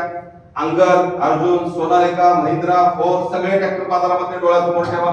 सरीत अंतर किमान 4.5 असेल तर ट्रॅक्टर आतमध्ये जातो.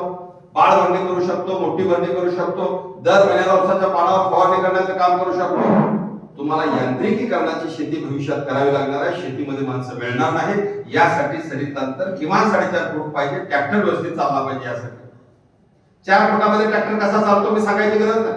भयंकर त्रास होतो तरी आमची 4 फुटाची सरी आहे. येणाऱ्या काळामध्ये माझं सरीत अंतर वाढलं. मला खोडव्यामध्ये निघणार 3 टन, 3.5 टन, 4 टन निघणार पाचट आहे. ते खोडव्यामध्ये मला पाचट ठेवायचं आहे. पाचट जाळायचं नाहीये.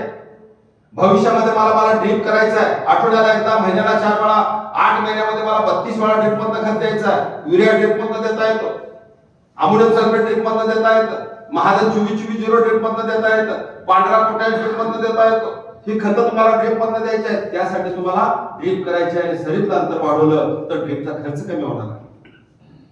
तुम्ही 4 फुटाला ड्रीप करून बघा 50,000 आत बिल येणार नाही. आणि 7 फुटावर करून बघा 30-35 हजारच्या आत तुम्हाला बिल आलेलं दिसेल. म्हणण्याचा उद्देश एवढाच की येणारा काळ बंद चाललेला आहे. ड्रीप करायचा आहे, ड्रीपची शेती करायची आहे, ड्रीप मधनं खतं द्यायची आहे. म्हणून सरीमधलं अंतर वाढवलं. सरीमधलं अंतर वाढवलं. एखाद्या शेतकऱ्याला वाटलं उसामध्ये मला हरभरा घ्यायचा आहे, एखाद्याला वाटलं मला कांदा घ्यायचा आहे, एखाद्याला वाटलं बटाटा घ्यायचा आहे, कोबी घ्यायचा आहे, फ्लावर घ्यायचा आहे, मेथी घ्यायची आहे, पापड हे घ्यायचं आहे, काकडी घ्यायची आहे, कलिंगडी घ्यायचं आहे, सोयाबीन घ्यायचं आहे, भुईमूग घ्यायचा आहे. जर प्लॅनिंग व्यवस्थित केलं तर तुम्हाला आंतर पिकाचे पैसे 50,000 पासून 1 लाख रुपयेपर्यंत येतात. मी काही शेतकऱ्याचे उदाहरण तुम्हाला सांगू शकतो. सरीमधलं अंतर 5 फूट 5.5 फूट आहे. मधल्या घोट्यावर 1 गोळा हरभरा लावलेला आहे. 6 किंवा 9 इंचावरती 1 दाणा लावलेला आहे. 31 ऑक्टोबरच्या ऊसाची लागण झालेली आहे. 20-25 नोव्हेंबरला हरभरा लावलेला आहे. 1 गोळा हरभरा आहे. सरीमध्ये ऊस आहे. ड्रीपनं त्या हरभऱ्याला फक्त 2-3 वेळा पाणी दिलेलं आहे. उगवणीला एकदा, 15 दिवसांनी एकदा, 30 दिवसांनी एकदा, 3 वेळा थोडं थोडं पाणी सोडलेलं आहे. ऊसाच्या वलावर हरभरा वाढलेला आहे. ऊसाला पाहिजे तेवढं पाणी दिलं, हरभऱ्याला पाणी अजिबात मिळू दिलं नाही. एकरामध्ये 10 क्विंटल हरभरा. काबुली चना, काबुली हरभऱ्याचे रेट तपासून बघा. गेल्या 10 वर्षाचे रेट तपासून बघा.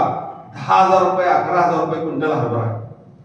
जर एका एकरामध्ये 10 क्विंटल हरभरा निघत असेल आणि 1 लाख रुपये हरभऱ्याचे होत असतील आणि ऊसाचे सुद्धा 60-70 टन उत्पादन आणि 2 लाख रुपये ऊसाचे सहज होऊ शकतात. म्हणून ऊस अधिक हरभरा घ्यायचा असेल किंवा ऊस अधिक बीट घ्यायचं असेल, ऊस अधिक कोबी घ्यायचं असेल, ऊस अधिक फ्लावर घ्यायचं असेल तर तुम्हाला सरीतलं अंतर जास्त पाहिजे. दोन्ही पिकावर परिणाम न होता आंतरपिकं घेता येतात. फक्त ऊसामध्ये कोणते आंतरपिकं नको? मका नको, ज्वारी नको, सूर्यफूल नको. ज्या भागामध्ये दुग्ध व्यवसाय आहे त्या ठिकाणी कोल्हापूरच्या पश्चिम भागामध्ये ऊसामध्ये मोठ्या प्रमाणात मका घेतला जातो. त्यांचं आणि आमचं नेहमी डिबेटिंग होत असतं. मी त्यांना म्हणतो ऊसात नक्की मका करा, पण दुधाचे पैसे जर ऊसापेक्षा जास्त होत असतील तर मका नक्की करा. पण तुम्हाला ऊसाचे पैसे जर जादा पाहिजे असतील तर ऊसामध्ये मका करून चालणार नाही. एकरामध्ये 10 टन उत्पादन कमी झालं म्हटलं तर वावं ठरणार नाही. मका करायचीच असेल तर कडेच्या 4 वेळा सऱ्या रिकाम्या सोडा, त्यामध्ये मका करा आणि ज्या काय तुमच्या 10, 15, 20 सऱ्या राहतील त्यामध्ये ऊस करा. ऊसात मका करू नका. थोडक्यात सरीमधलं अंतर का वाढवायचा हा मुद्दा क्रमांक 7 लक्षात आला, फायदे लक्षात आले. आता मुद्दा क्रमांक 8, 2 डोळा पद्धत, 1 डोळा पद्धत आणि रोपाची लागण. 2 डोळा पद्धतीने लागण करत असताना आजही मनामध्ये भीती गेलेली नसेल तर अशी लागण करणं सुद्धा मी चुकीचं म्हणत नाही. एकरामध्ये 2.5 टनाच्या वरती बियाणं लागतं. पण येणाऱ्या काळामध्ये 2 टिपरामध्ये किमान 30 भराचं अंतर असलं पाहिजे. ही पद्धत सगळ्यात उत्तम मानली जाते. 86-0-32 सारखे जर जात असेल तर 2 टिपरामध्ये 1 फुटापर्यंत अंतर वाढवलं तर चुकीचं नाही. डॉक्टर पतंगराव कदम सोनेरा सहकारी साखर कारखाना कडेगाव त्या भागामध्ये येडे उपाळे नावाचा एक भाग आहे. जगन्नाथ भगत नावाचे एक शेतकरी आहे. वय वर्ष 76 आहे. सरीतलं अंतर 4.5 फूट असतं. 2 डोळ्याच्या टिपरामधलं अंतर 1.5 फूट असतं. लागणीमध्ये एकरामध्ये 117 टन आणि खोडव्यामध्ये 110 टन उत्पादन काढलेलं आहे. 2 वर्षापूर्वी वसंतदादा शुगर इन्स्टिट्यूटचा ऊसभूषण पुरस्कार देण्यात आलेला आहे. 2 टिपराचं अंतर 1.5 फूट असल्यामुळे अर्धा ऊसाचं जे बेड तयार होतं, चारी बाजूने जागा मिळते. जाडी आणि पेराचं अंतर कशामुळे वाढतं तर वर्ण सूर्यप्रकाश मिळाला, चारी बाजूने हवा मिळाली आणि जमिनीमधलं अन्न मिळालं म्हणून ऊसाची जाडी वाढली. म्हणून 2 टिपरामधलं अंतर सुद्धा तुमचं वाढलं पाहिजे.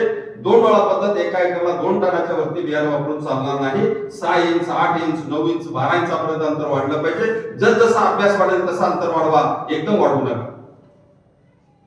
1 डोळा पद्धत, डोळा अंतर, ह्या ठिकाणी डोळा, ह्या ठिकाणी डोळा. 1 डोळा पद्धतीमध्ये 2 डोळ्यामधलं अंतर 1.5 फूट, 2.25 फूट, 2 फूट अंतर ठेवून लागेल का? एकराला फक्त 1 टन घ्यायला लागतं. पण 1 डोळा पद्धतीमध्ये अभ्यासू शेतकरी असला पाहिजे. टिपरी तोडताना हा 1 डोळ्याचा टिपरा आहे, त्या ठिकाणी डोळा आहे. डोळ्याच्या वरती 2 बोटं आणि डोळ्याच्या खाली 4 बोटं या पद्धतीने टिपरं तोडलं गेलं पाहिजे. खालच्या भागातून त्याला अन्न मिळतं म्हणून डोळा उगवतो. नंतर मुळ्या फुटतात, नंतर जमिनीतून तो अन्न घेतो म्हणून खाली 4 बोटं, वरती 2 बोटं. टिपरं सरीमध्ये लावताना डोळा वर आला पाहिजे. डोळा बाजूला आला तरी चालेल, डोळा खाली गेला नाही पाहिजे. टिपरावर 2 किंवा 3 बोटं माती लागली पाहिजे, माती पडली पाहिजे. लागण करताना प्रत्येक 5व्या सरीच्या पोटाला 1 डोळ्याचे टिपरे जादा लावल्या पाहिजे. जादा लावलेल्या डोळ्यापासून नांग्या किंवा तुटाळ होण्याचं काम जमलं पाहिजे. 60-65 दिवसाचा ऊस झाल्यानंतर जटाकोम मोडणं किंवा जटाकोम कापणं हे जमलं पाहिजे. ज्यांचा अभ्यास चांगला आहे त्यांनी 1 डोळा पद्धत करावी. ज्यांचा अभ्यास कच्चा आहे त्यांनी 2 डोळा पद्धत करावी. ज्यांना कोणाला वाटतं अजून हायटेक शेती करावी त्यांनी 1 डोळ्याच्या टिपरापासून तयार केलेली रोपं लावावी. पण रोपं लावत असताना आज कोल्हापूर जिल्हा असेल, आज सांगली जिल्हा असेल, आपल्या भागामध्ये प्रचंड नर्सऱ्या तयार झालेल्या आहेत. नर्सरी हा व्यवसाय वाईट आहे असं मी म्हणणार नाही, पण नर्सरी व्यवसायामध्ये बियाणं कुठलं वापरलेलं आहे हे महत्वाचं आहे. नर्सरी व्यवसायामध्ये रोप विक्री करत असताना त्या रोपाचं वय किती आहे हे महत्वाचं आहे. आज माझे एक मित्र सांगत होते, गणपतराव पाटील नावाचे मित्र बाहेरमध्ये आहेत, त्यांचा माझा सकाळी फोन चालू होता. ते सांगत होते, साहेब मी विश्वास ठेवला आणि रोपं मागवली. 2 महिन्याच्या पुढचं वय असणारे रोपं मला मिळाले. 1 महिना झाला नवीन रोप म्हणजे पान निघायला तयार नाही. शेतकरी बंधूंनो, नेहमी लक्षात ठेवा, लागण करताना तुमच्या रोपाचं वय 25 दिवस, जास्तीत जास्त 30 दिवस असलं पाहिजे. कमीत कमी 20 ते 22 दिवस असलं पाहिजे. ते 3 पानावरचं रोप असलं पाहिजे. ते कवळं असलं पाहिजे. 42च्या किंवा 60च्या कपामधून तयार केलेलं रोप असलं पाहिजे. त्याचा जो स्टेम असतो, त्याचं जे खोड असतं ते सक्षम असलं पाहिजे. खराब रोप बाजूला काढली गेली पाहिजे. असं रोप लावलं तर रोप लागेल 1 नंबर. 42 किंवा 60च्या कपामधलं 25 दिवसाचं सरासरी वय असणार 3 पानावरचं कोवळं रोप शेतामध्ये लावायचं आहे आणि रोपं लागण करत असताना सरीमध्ये खतं टाकायची आहे, अवजारांना खतं मातीकडे करायची आहे, 3-3, 4-4 सरांना पाणी सोडायचं आहे. पाणी आटल्यानंतर जसा कांदा लावतो त्याप्रमाणे 1.5 फुटावर, 2 फुटावर, 2 फुटावर रोप लागण करू शकता किंवा वापसा आल्यानंतर खड्डा काढून रोप लागण करू शकता. आणि रोप लावताना चारी बाजूला त्या रोपाच्या जवळ दाबलं गेलं पाहिजे, वर्ण पानं कात्रीने काटली पाहिजे. काळजी जर घेतली तर एक सुद्धा रोप मरत नाही. आपल्यामध्ये कोण नर्सरीवाले असतील तर मला आपलं मन दुखवायचं नाही, पण आपण शेतकऱ्यांना सेवा देत असताना त्याचं वय जादा होणार नाही याची काळजी नर्सरीवाल्यांनी घेतली पाहिजे. अर्थात त्यांचा बिझनेस आहे, रोप नाही ठेवली तर बऱ्याच वेळा त्या गोष्टी त्यांच्या हातून घडत असतील, मी नाही म्हणत नाही, पण आपल्याला आपलं ज्ञान असलं पाहिजे रोप कसं असलं पाहिजे. 2 रोपामधलं अंतर किती असलं पाहिजे? 1.5 फूट, 2.25 फूट, 2 फूट. सरीतलं अंतर किती असलं पाहिजे? किमान 4.5 ते 5 फूट. सरीतलं अंतर वाढलं, टिपरातलं किंवा रोपातलं अंतर वाढलं, मुद्दा क्रमांक माझ्या माहितीनुसार 8वा किंवा 9वा मुद्दा असेल, पूर्ण झाला. आता बेनिफिट नेहमी लक्षात ठेवा, कांडी लागण असेल किंवा तुम्ही स्वतः रोप तयार करणार असाल तर 100 लिटर पाण्यामध्ये 100 मिली गावचो नावाचं कीटकनाशक आहे, 100 मिली फॉलिकॉल नावाचं बुरशीनाशक आहे. या द्रावणामध्ये 10 मिनिटं बियाणं बुडवल्याशिवाय लागण करू नका. 1 महिन्यापर्यंत तुमच्या ऊसाजवळ रोग आणि कीड येत नाही. तुमच्या ऊसाची उगवण लवकर होते, मुळ्या चांगल्या फुटतात. म्हणून गावचो फॉलिकॉलची बेनिफिट काय करा. आणि गावचो जर नाही मिळालं, फॉलिकॉल जर नाही मिळालं तर 200 लिटर पाण्यामध्ये 400 मिली इलेक्ट्रॉन म्हणून मिळतं यूपीएल कंपनीचं, ते सुद्धा चांगलं आहे. त्यामध्ये 2 बुरशीनाशक आणि कीटकनाशक आहे, त्याचा सुद्धा वापर करू शकता. फक्त 200 लिटर पाण्यात 400 मिली इलेक्ट्रॉन घेऊन अर्धा तास त्यामध्ये बियाणं भिजत ठेवा आणि मग लागण करा. सांगण्याचा मुद्दा एवढाच आहे, औषधामध्ये बियाणं बुडवल्याशिवाय लागण करू नका. चला आता सगळ्यात जिव्हाळ्याचा विषय आपल्याला समजून घ्यायचा आहे, ते म्हणजे खत व्यवस्थापन. आणि खताचं व्यवस्थापन समजून घेत असताना 3 प्रकारची खतं असतात. पहिलं खत असतं ते सेंद्रिय खत, मग अशी पहिल्या टॉपिक मध्ये मी सविस्तर बोललेलो आहे. दुसरं खत आहे ते रासायनिक खत, आता मी बोलणार आहे. आणि तिसरं खत आहे ते म्हणजे जैविक खत. सेंद्रिय खत, रासायनिक खत आणि जैविक खत हे शास्त्र ज्यांना कळालं त्यांना ऊस शेतीचं खत व्यवस्थापन शास्त्र कळालं. त्याच्या अगोदर आपण जेवायला बसलोय, जेवायला बसल्यानंतर जेवणाच्या ताटामध्ये काय असलं पाहिजे हे कळलं पाहिजे. भाकरी किंवा चपाती असली पाहिजे, एक सुकी भाजी असली पाहिजे ताटामध्ये, थोडासा भात असला पाहिजे, भातावर थोडंसं वरण असलं पाहिजे, वरणाला 1 चमचा तूप असला पाहिजे. जेवणाला चव लागावी, मीठ कमी जास्त झालेलं असेल तर थोडं मीठ लागेल, थोडासा कांदा लागेल, थोडीशी काकडी लागेल, थोडंसं गाजर लागेल, 1 दह्याची वाटी लागेल. जेवण झाल्यानंतर 1 गुळाचा खडा लागेल.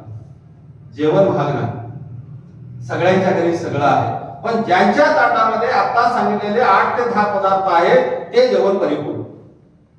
आता तुम्ही म्हणाल की साहेब 1 भाकरी घेतली, 1 रस्सा घेतला, चुरून खाल्लं, पोट भरलं, एवढे पदार्थ कशासाठी पाहिजेत? एक साधं उदाहरण घेऊ आपण.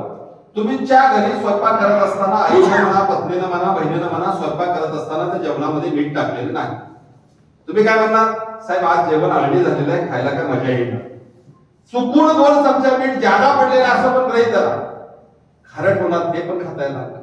मीठ जादा चालत नाही, मीठ कमी चालत नाही, मीठ प्रॉपर असेल तर जेवण चांगलं होतं.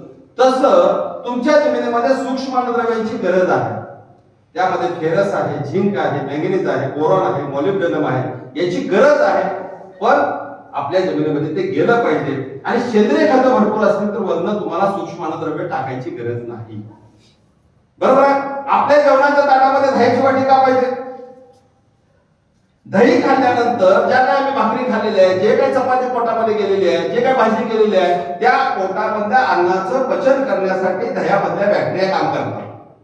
म्हणून दही खायचं. उन्हाळ्यामध्ये ताक पिलं जातं, उन्हाळ्यामध्ये मट्टा पिला जातो. कशासाठी ताक पितो आपण? त्या शरीरामधल्या बॅक्टेरियाचं प्रमाण वाढावं आणि पोटामधलं अन्नाचं पचन व्हावं म्हणून आपण दही खातो. तसं तुमच्या जमिनीमध्ये खतं भरपूर टाकलेली आहेत, पण ती खतं पिकाला खाण्यायोग्य करून देण्याचं काम जर जीवाणू करत असतील आणि तुमच्या जमिनीत जीवाणू नसतील तर ही जीवाणू तुम्हाला जमिनीमध्ये टाकावे लागतील. जसं दह्याला महत्व आहे तसं या जीवाणूला महत्व आहे. तसं तुमच्या तुपाला पण महत्व आहे. तूप का पाहिजे? तूप खाल्ल्यानंतर मेंदू शार्प होतो, तूप खाल्ल्यानंतर पोट साफ होतं, तूप खाल्ल्यानंतर सगळे जॉईंट जे असतात ते जॉईंट सगळे ऍक्टिव्ह होतात. म्हणून 1 चमचा ताटामध्ये तूप पाहिजे. तसं काकडीला महत्व आहे, गाजराला महत्व आहे, प्रत्येक गोष्टीला महत्व आहे. नुसता रस्सा आणि भाजीवरती पोट भरते म्हणून रस्सा भाजी खाऊन चालणार नाही. ह्या घटकाला जसं महत्व आहे तसं सेंद्रिय आपल्या खतामध्ये सेंद्रिय खत, रासायनिक खत आणि जैविक खत याला महत्व आहे. सेंद्रिय खताचा टॉपिक मगाशी मी सविस्तर सांगितलेला आहे. शेणखत असेल, कारखान्याचा कंपोस्ट खत असेल, कोंबडी खत असेल, ताग असेल, ढेच्या असेल, सविस्तर बोललेला. आता परत बोलायची गरज नाही. आता रासायनिक खतावरती तुम्ही जे काही खत टाकणार असाल, भले मी म्हणतो 5,000चे टाका, 10,000चे टाका, नाही 20,000चे टाका, तुमचा जो काही खताचा डोस असेल तो 5 हप्त्यामध्ये गेला पाहिजे. पहिला खताचा डोस हा लागणीच्या वेळी करला पाहिजे, त्याला बेसोड डोस म्हणतात. जे शेतकरी लागणीच्या वेळी खताचा डोस टाकत नाही त्यांचं पहिल्या दिवशी 5 टन उत्पादन कमी झालं. कारण लागणीचा बेसोड डोस हा 30-35 दिवसानंतर फुटव्याला लागू होत असतो. घरामध्ये लहान बाळाचा जन्म झालेला आईने जर अंगावरचं दूध नाही पाजलं तर बाळ कुपोषित होतं. तशा पद्धतीचा हा डोस आहे. लागणीचा बेसल डोस टाकलाच पाहिजे, फुटवा एक नंबर निघतो. म्हणून लागणीला बेसल डोस टाका. 1 महिन्याचा डोस झाला, कोंब उगवून आलेला आहे, एक बारका डोस करा. 2 महिन्याचा डोस झाला, पहिल्यांदा आई जन्माला आली, नंतर फुटवा निघायला लागला, फुटवा निघत असताना मोठा डोस टाका. 90 दिवस झाले, उसाला कांडी निघायला लागली, 4था डोस टाका. 4 महिन्याच्या उसाला सरीच्या जागी भोंडा करायला लागलोय आम्ही, भांगणी करायला लागलोय, त्यावेळी शेवटचा डोस मोठा टाका. 4 महिन्यामध्ये 5 डोस करा, तुमच्या ताकदीप्रमाणे करा. मग कोण 15,000 करत असेल खर्च, कोण 20,000 करत असेल, कोण 25,000 करत असेल, कोण 30,000 करत असेल, पण डोस मात्र 5 झाले पाहिजे. सोप्या भाषेमध्ये सांगतो, माझी उंची 6 फूट आहे, मला दुपारी 2 भाकरी लागतात आणि संध्याकाळी भाकरी लागते. 3 भाकरी मला दिवसाला लागतात. आठवड्याच्या भाकरी माझ्या झाल्या 7 दिवसामध्ये मला 5 दिवसामध्ये मला 21 भाकरी लागतात. तुम्ही जर म्हणला साहेब शिरडोन गावामध्ये या, दर रविवारी या, तुम्हाला 21 भाकरी देतो, खावा आणि परत पुढच्या रविवारी या. मी खाऊ शकत नाही. पण दररोज 3 भाकरी जर तुम्ही मला दिल्या तर माझं पोट चांगलं राहणार, माझी तब्येत चांगली राहणार. तसं तुम्ही जे काही खर्च टाकणार आहात ती लागणीपासून भरणीपर्यंत पाहिजे. आणि ते डोसेस आता मी सांगणार आहे, शास्त्र सांगणार आहे. उदाहरणार्थ तुम्हाला आवडणाऱ्या खताचं नाव सांगा, त्याचा डोस आपण बनवतो. तुम्हाला आवडणारं खत कोणतं? नाही, एनपीके हे शास्त्राच्या भाषेत 10-26 चा डोस बनवूया का, युरिया सुपर पोटॅशचा डोस बनवूया का, चला सरळ खताचा डोस बनवूया. ठीक आहे, तुमचं ऐकतो मी, कारण तुम्ही मध्यभागी बसलाय म्हणून तुमचं ऐकतो.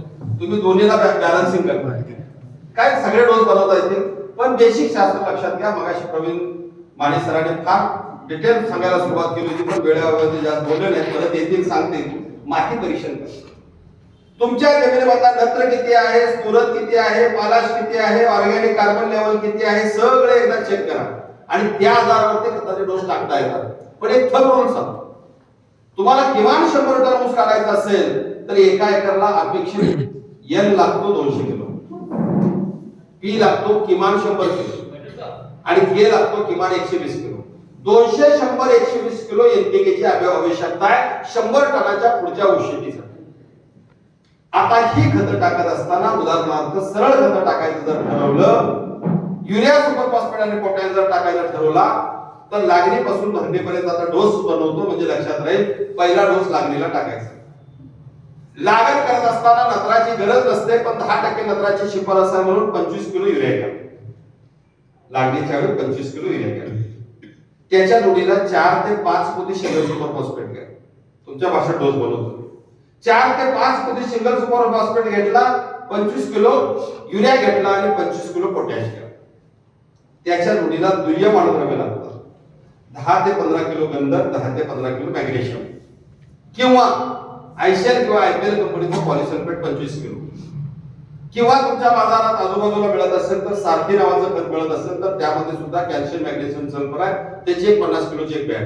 सारथी असेल तर 50 किलो, पॉलिसल्फेट असेल तर 25 किलो आणि गंधक आणि मॅग्नेशियम सेपरेट असेल तर 10 ते 15 किलो गंधक आणि 10 ते 15 किलो मॅग्नेशियम. याला म्हणतात दुय्यम अणुद्रव्य. याच्या जोडीला काय पाहिजे? याच्या जोडीला जर तुम्हाला मिळत असेल तर मगाशी सांगितल्याप्रमाणे 2 पोती किंवा 3 पोती ग्रेन हायड्रोजन घ्या. नसेल तर 500 किलो शेणखत घ्या. नसेल तर 500 किलो कोंबडी खत घ्या. तुम्हाला जे मिळेल ते.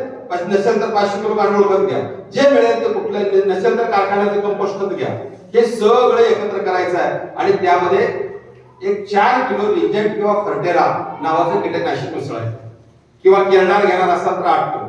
किंवा दाणेदार क्लोरो घेणार असाल तर 10 किलो, कुठल्याही कंपनीचे एक कीटकनाशक घेतलं, त्याच्या जोडीला 2 ते 3 पोती ग्रीन हार्वेस्ट घेतलं, त्याच्या जोडीला 10 ते 15 किलो गंधक, 10 ते 15 किलो मॅग्नेशियम घेतलं, 3 ते 4 पोती सुपर फॉस्फेट घेतलं, 25 किलो पोटॅश घेतला, 25 किलो युरिया घेतला, सगळं कव्हर झालं.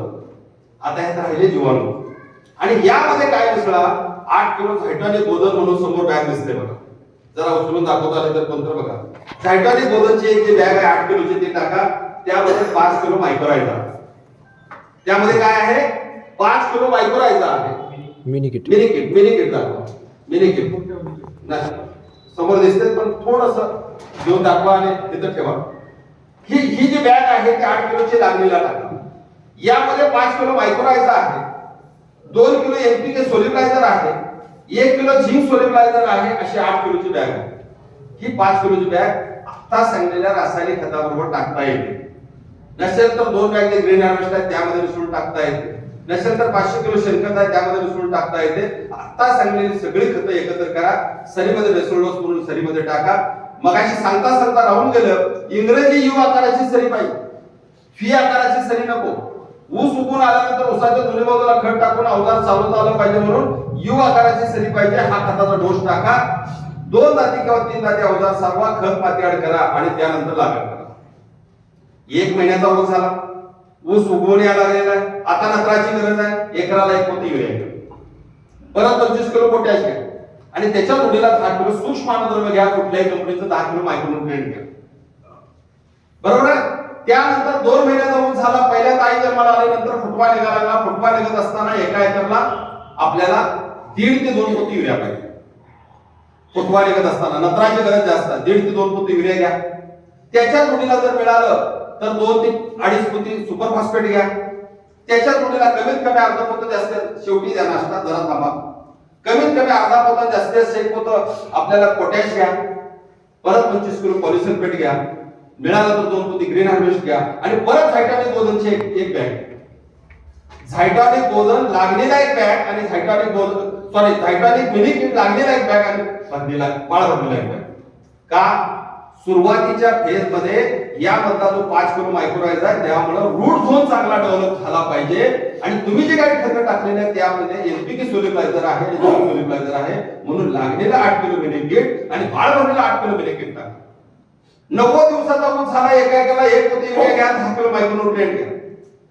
4 महिन्याचा ऊस झाला, 2 पोती युरिया घ्या, 5 पोती सुपर फॉस्फेट घ्या, 1 पोत पोटॅश घ्या, 25 किलो पॉलिसल्फेट घ्या किंवा 50 किलो पॉलिसल्फेट घ्या.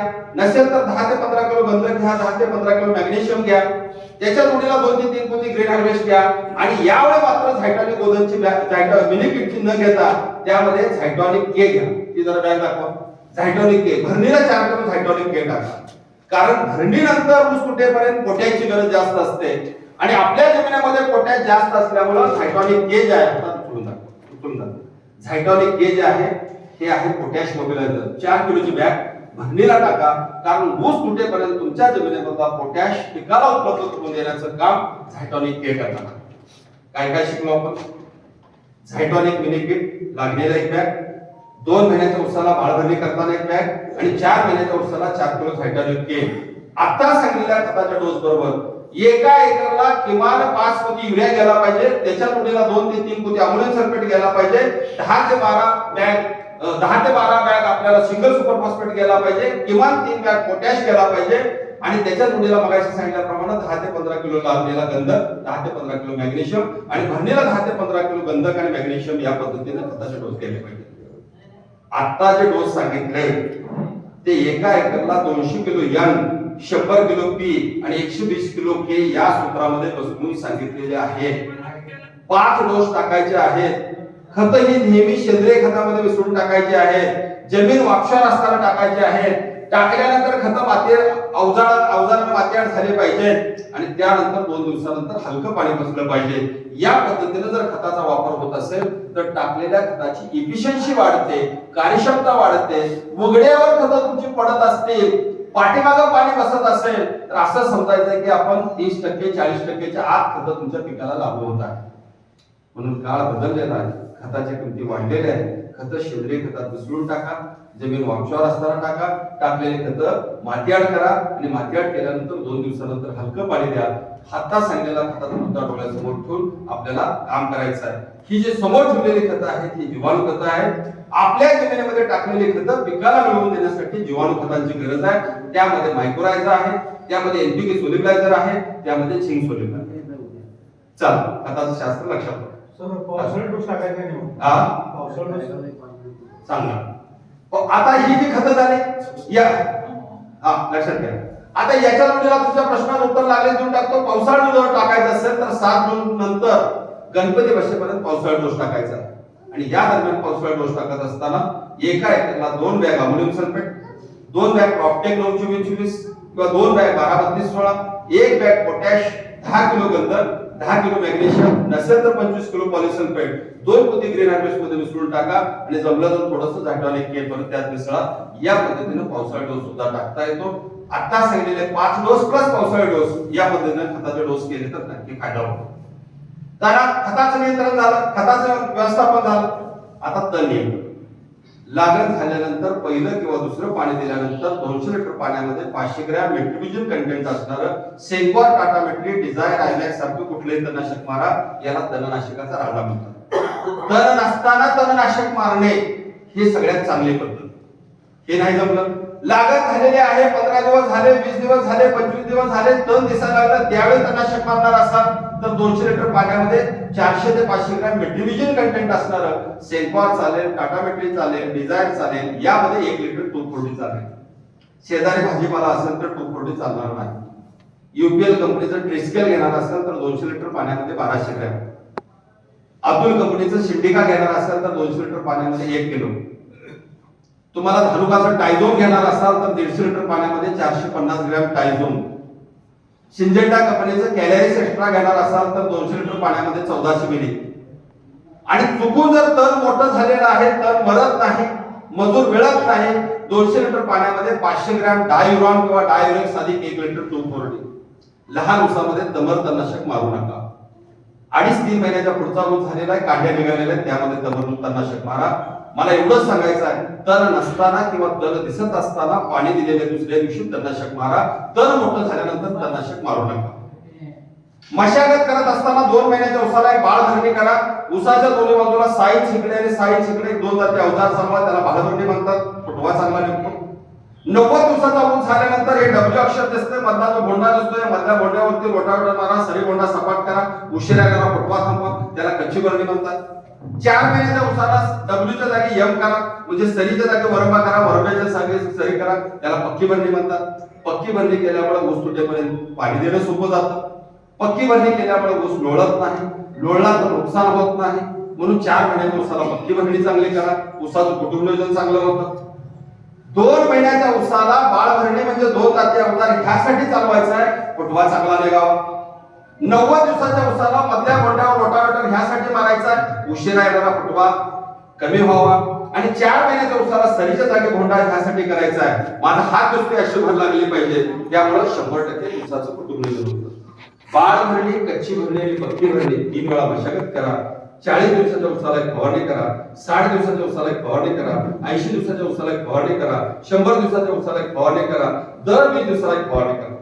आणि फवारणी करत असताना मगाशी सांगता राहून गेलं, 1 लिटर पाण्याला 0.5 मिली, 15 लिटरच्या एका पंपाला 5 ते 7 मिली झायटॉनिक ऍक्टिव्ह मिसळा.